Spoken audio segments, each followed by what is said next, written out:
Welcome everybody. This is Denny with my YouTube channel, Why Is This True? And I'm with Marguerite Rigoglioso in San Rafael, California. And I hope I pronounced your name correctly. Pretty close. So thanks for being on. Thank you. And so I was telling Marguerite earlier, I was so excited about this interview because she sent me 2 articles that she wrote. And so I read them, and so I'm a poker face until I post the interview, but I was so excited I posted on Facebook about this interview coming up because I felt it was so timely. And the inception for this, just as a background, was that Marguerite and I were at a time travel con up in Petaluma recently, where we got to see some speakers talk about time travel. And you shared with the group about the 3 issues that we're going to talk about today, and I'll let you introduce those. But I immediately, after I heard that, as soon as there was a break, I came over and we talked. And it turns out we had met once before through Marianne, right? Marianne, yeah. And and that was interesting because we met in a garden, right. And you wanted a picture. So I had my camera with me, so I took a picture and I emailed it to you, and that was that. And we just went on our merry way. Connections are made, so you need to pay attention. So yeah. So anyway, I'll let you do the introduce the ideas and how you got to where you became interested in these subjects, which I think are so timely and so needed, so much needed right now. Yeah, great. Thank you. Thanks for having me. So I'm the founding director of Seven Sisters Mystery School, and in that capacity, I teach women and men about how to deepen their spiritual practice, which is usually of an evolutionary nature. It's not tied to any specific religion, but it's really helping people to ascend deeper into themselves, their own divinity, the understanding of the other realms of existence beyond just the 3 dimensions. Mm-hmm. And so as in that work, I also do sacred ceremony. And so I spend time every so often opening into a broader consciousness, and I receive information that way. Mm-hmm. And I am able to work clairvoyantly and channel. Mm-hmm. So that, in addition to my background as a Ph.D. and my academic work, provides a lot of solid grounding for what we're going to talk about today. And I think that it is important to first state that although this topic can provide or can induce a lot of fear, mm-hmm. It's meant to provide some ideas for how to move forward and how to really heal around these issues that I'm going to be talking about. So I'm just asking everybody that as you're listening, just breathe. Take a breath and put golden light around you. And just know that you're fine, you're protected, and we're going to just be looking at a little bit of gnarly stuff, but that doesn't mean that you have to feel uncomfortable listening to it or watching it in any way. Right. Okay. Yeah, for me, I had a personal revelation around this issue, and it created a transformation for me that was really profound. It answered a bunch of questions for me, and it enabled me to drop a bunch of stuff I was just packing around and move forward. Yeah. So, my hope in this is that people are going to listen to you and go, "Oh, that's what's going on." Yeah. And they're going to, And why don't you lay out what you think of as the 3 topics that we're going to talk about, so that I can help us navigate? Yeah. So one is time travel. Yeah. One is implanted memories, and the other one is entity attachment. Yeah. And it turns out they're intimately related. Yes. And that's why I thought your articles were so valuable, because not only did you handle the fear issue very well, but you also explained how those 3 things connect with each other.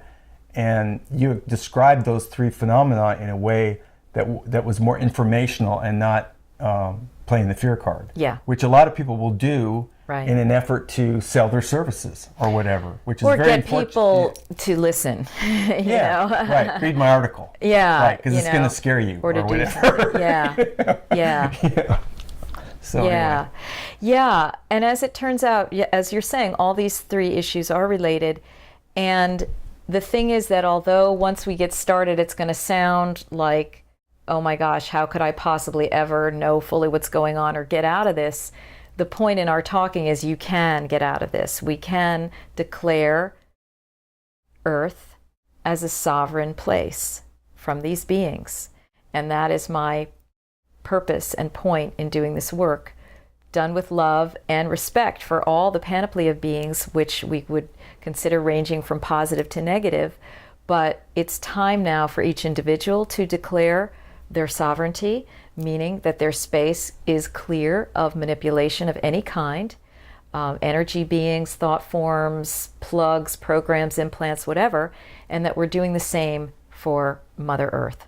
Okay, so that's the intention behind this, is empowerment. Right. Should we just launch in then? Yeah, launch All in. right. So tell your story of how you actually came to understand that this was an issue, like for Right. yourself and for your clients. Right. Yeah.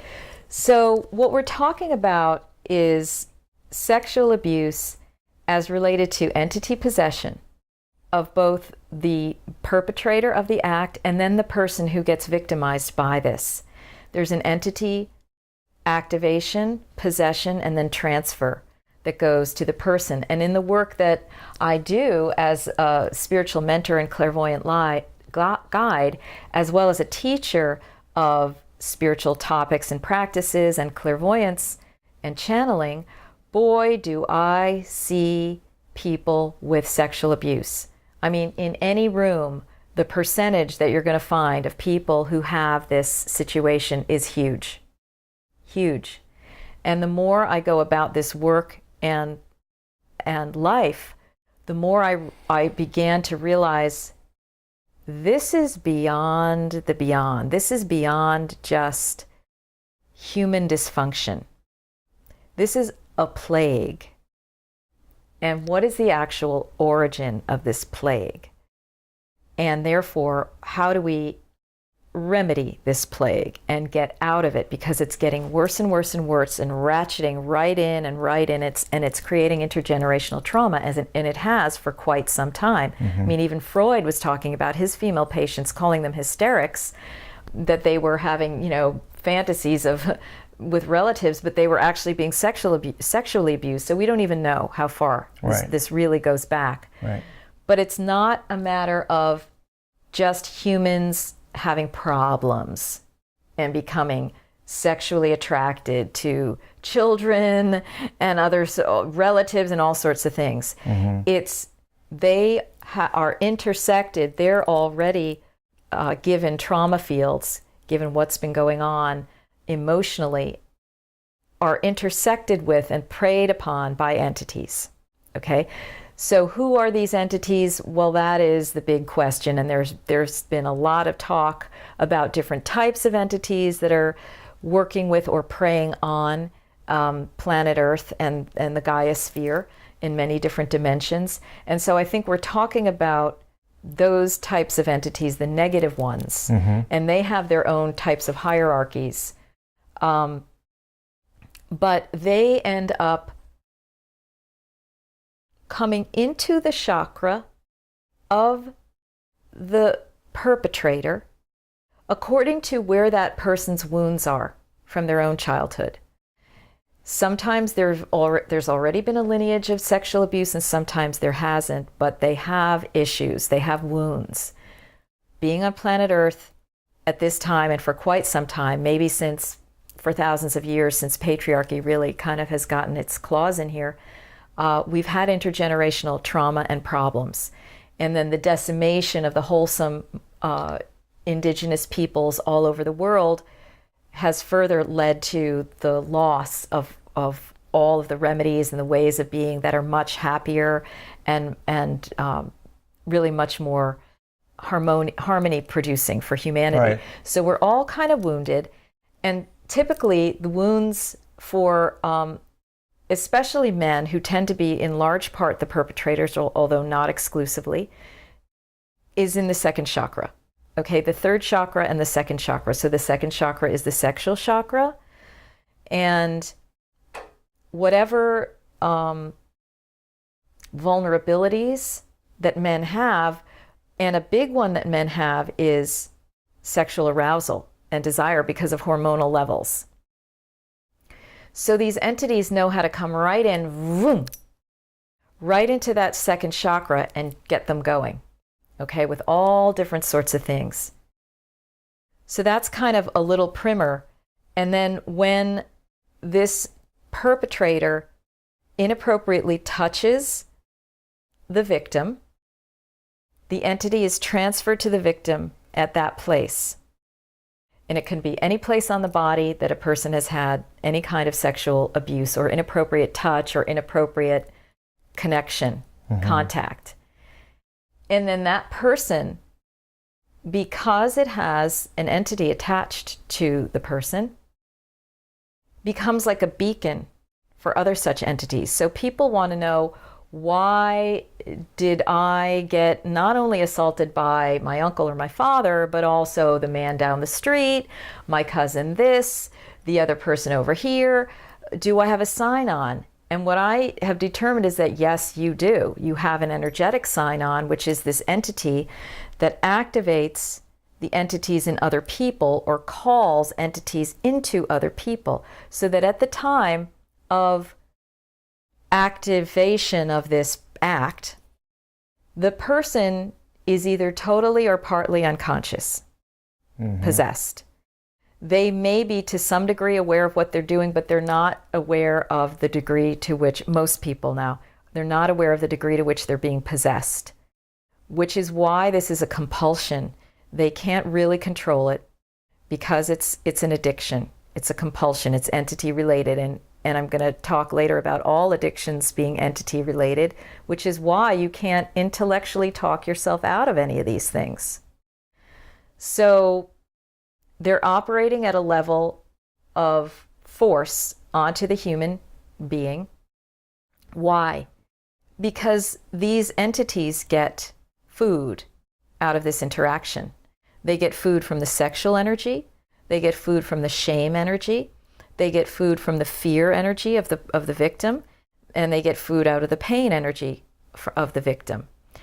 And they especially love the kind of twisted sexuality and sexual arousal that goes on, both on the part of the perpetrator and even the victim, who can get somewhat stimulated by these encounters as well. And then there's that whole shame layer.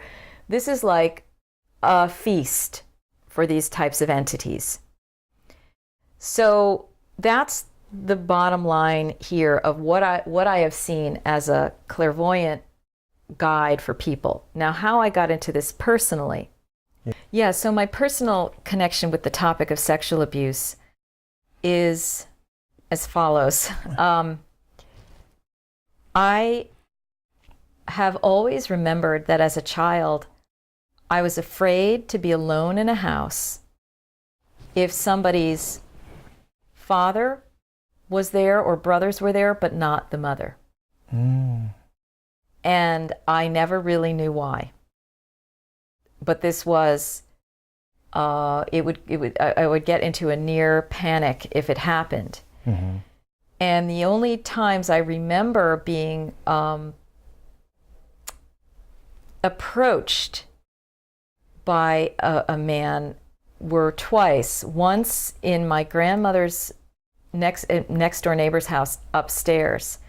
The man, and I remember he had like a wife beater on, and he was this middle-aged guy at the time. Beater. One of those what they call those T-shirts that have the, instead of they go over here, they've got just the sleeveless. They're sleeveless. Oh, like a kind of like a tank top. Yeah, tank top. Yeah, okay. They call it a wife beater. Oh. Who calls it a wife beater? It is called that. Okay, all right, better write that down.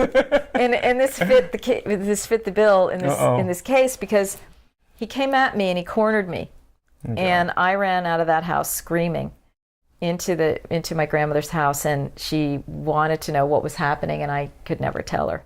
And then another time I remember being at this sort of town fair in the town hall, and kids were sort of left alone in this one area, and I remember this man acting very peculiarly, and And then there was a third incident where one of my friends, and I must have been about 5 or 6 at the time, and maybe 7 at the most, and I remember realizing that only her father and brother were home, not her mother. Mm. And they kind of came into the room and they were around, and I started asking in a rather concerned and panicked way if the mother was home. And they said no, and they noticed that I was starting to get panicky, and they were starting to ridicule me about that. And I don't really remember how that ended, if I left or what. And what happened was, in an open state ceremony, I started to go into that situation and that memory. Voluntarily? It was, yeah, I was sort of exploring it. You know, it was a question. I don't know why at some point. Right. This was a few years ago. And it just, you know how things can come up in these ceremonies, right? Right.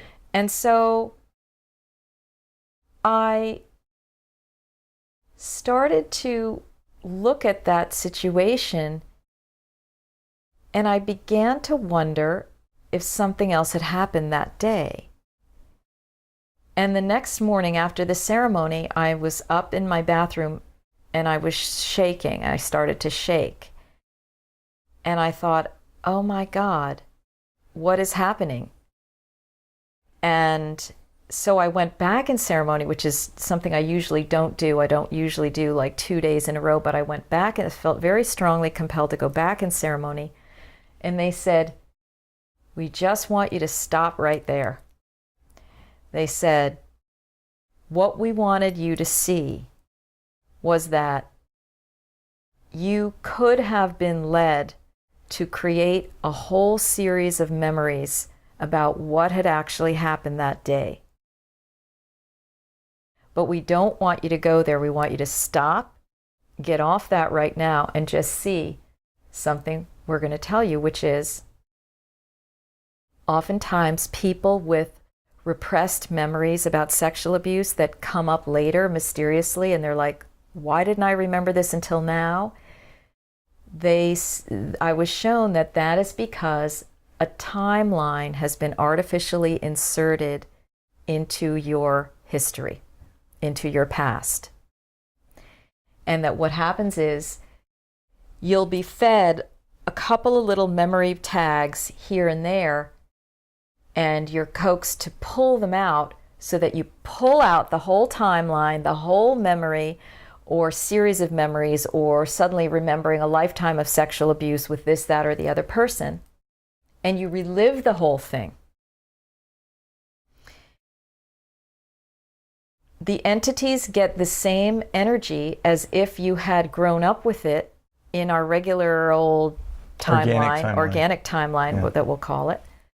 They get the same energy through your terror, your fear, your, sometimes women will, whatever will happen as they're having a memory, right? There's lots of stuff. Yeah. There's guilt, there's bodily reactions, there's horrible.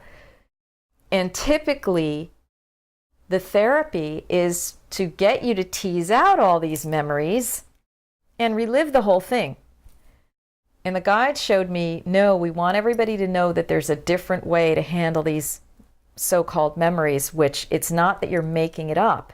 It's just that you've had an alternative timeline inserted into your into your life. And what you don't want to do is relive the memories. You want the timeline neutralized, which can happen through a psychic who can help you kind of go over your timeline back and forth in a sort of an NLP manner to neutralize the energy and carry light over the timeline, and be working with your higher level guides and so forth. And there may be many other techniques of this nature that either people know already or could be developed to help you get this grid out of your life and just not even go there. Right. It needs to be revealed, but not dug up, right, and brought out all the detail, which creates those emotional reactions. Exactly. Right. And because just for our viewers, would you just say the NLP? Because I know what that is, but some people may not know. Well, what it ends up being is you'll kind of go, you'll kind of move your eyes to the right and the left and the right and the left while they're closed over this timeline, sort of smoothing out bumps or experiences, and you'll get yourself safely.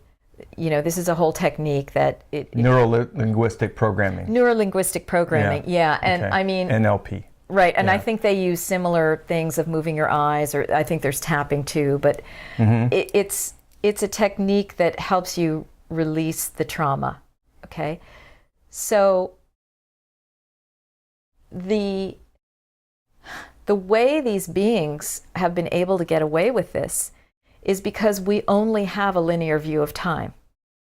And this is where the time jumping and time traveling conference that we were at comes in, and where all of this now material about what is time, can time be reversed, can time be jumped, can timelines be parallel, past, future, it's all starting to emerge now more in public consciousness and even scientific consciousness with quantum physics, and I think also the help of higher level astral guides who are positive and want us to understand that the use of time is a whole technology, and it's a whole big manipulation that has been going on. So, and unfortunately for a lot of us, that experience hasn't been predominantly positive in terms of its use in our experience. Because the veil is pulled over our eyes. They keep it that way by people being in a reality thought form in which reality is only three-dimensional, time is only linear, it only goes in one direction, etc.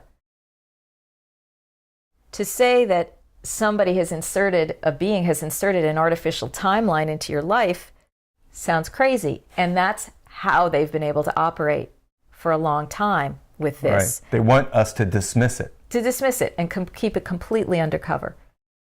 So the idea is that this whole thing, this whole realization, is awakening and opening our consciousness in a massive way, because now we're starting to think, entities, oh my gosh, it's not all just what we can see.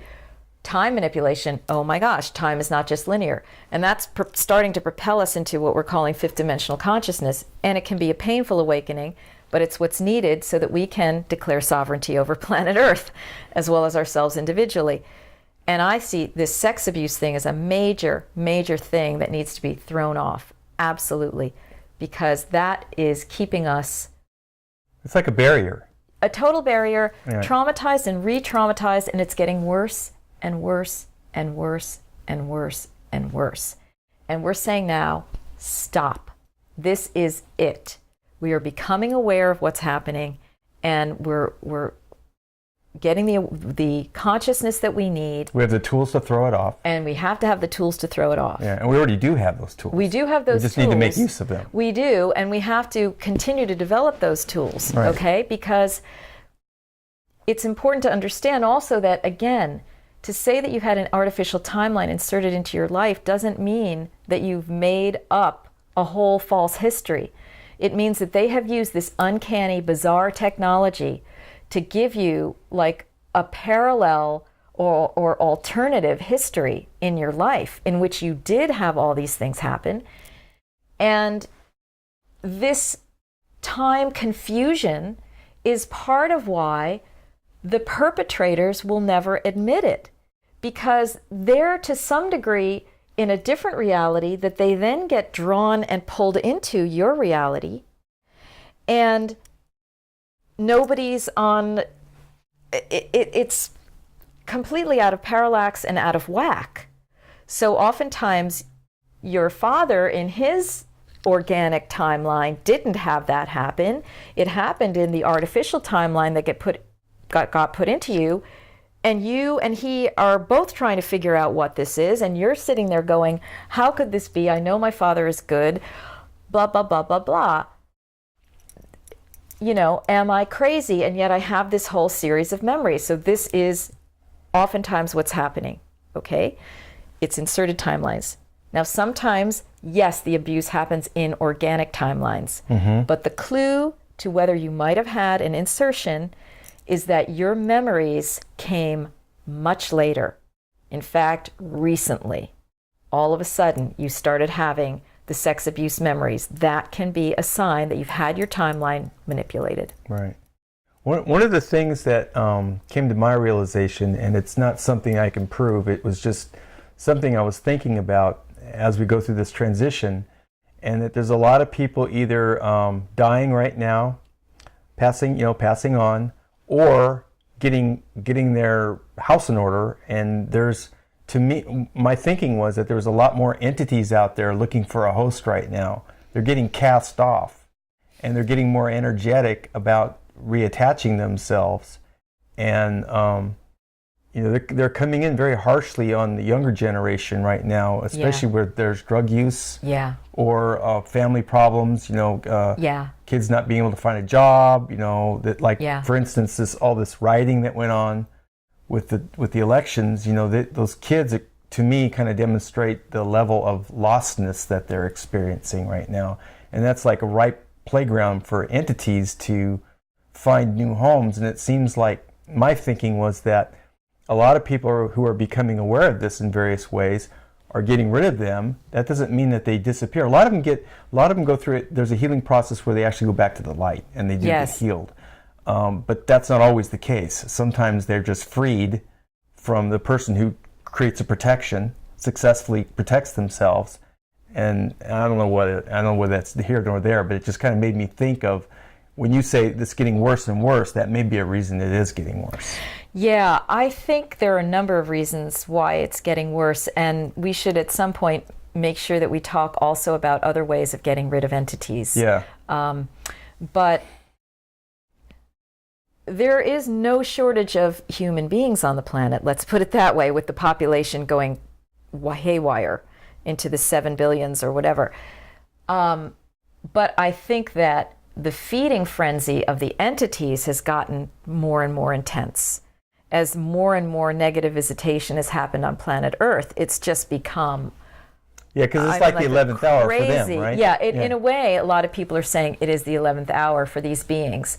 As humanity is having the veils come off their eyes, and we are seeing what's going on in different dimensional ways through our allies who are like, wake up, wake up.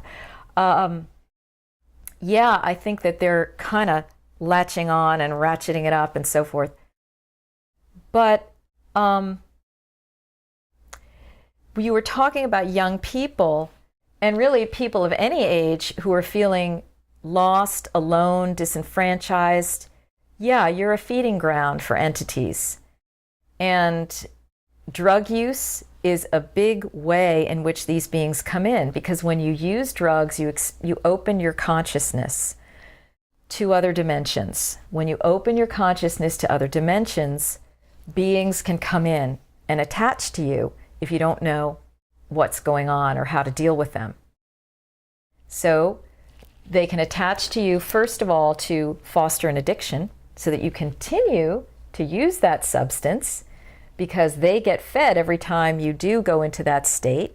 They also get fed by your agony and your shame and your compulsion energy and your efforts to try to get off of it and your depression and whatnot. They get energy from all of that. So they love to keep the addiction going. And then secondly, they can come in and have you do things that you wouldn't ordinarily do during possession episodes, like sex abuse, or like be abusive to people. A lot of times when alcoholics are, that's his alcohol speaking. Well, actually, it's the entity that's connected to him that's speaking and inhabiting. When people black out, they don't remember what happened. Well, that was spirit possession. You just channeled a pretty intense being. Yeah. You might want to have a recording of what happened. Like you wrote in your article, they don't call it spirits for nothing. No, they don't call it spirits for nothing. Okay, The alcohol, heroin is a major one, where it brings in massive entities that then you're dealing with that. You're dealing with that, but good. Methamphetamine, it's even more distorted, the kinds of entities that come in. And there's a woman named Mindy Moralia, who has written a book called The Hero in Heroin, or something like that. And her son, who died of an overdose, came back and is working with her on the other side of the veil and says, a lot of times what heroin addicts get possessed by are, guess what? The spirits of the people who died. And they don't really even know they're dead, and they're still roaming in that never never land. And where do they go? They come right back to a vibration that matches theirs, which is going to be the user at the time that he shoots up or whatever it is. So these heroin addicts are often possessed by the hungry ghost energies of those who have crossed over. Right. And I did an interview with Carl Mollison, who does entity attachment removals remotely in addition to other things. And he was able to discover that a lot of these entities will actually go to the sites where the drugs are produced, and they follow them through the production line to find their hosts. Yeah, that would make total sense to me. Yeah. And so total sense. Yeah.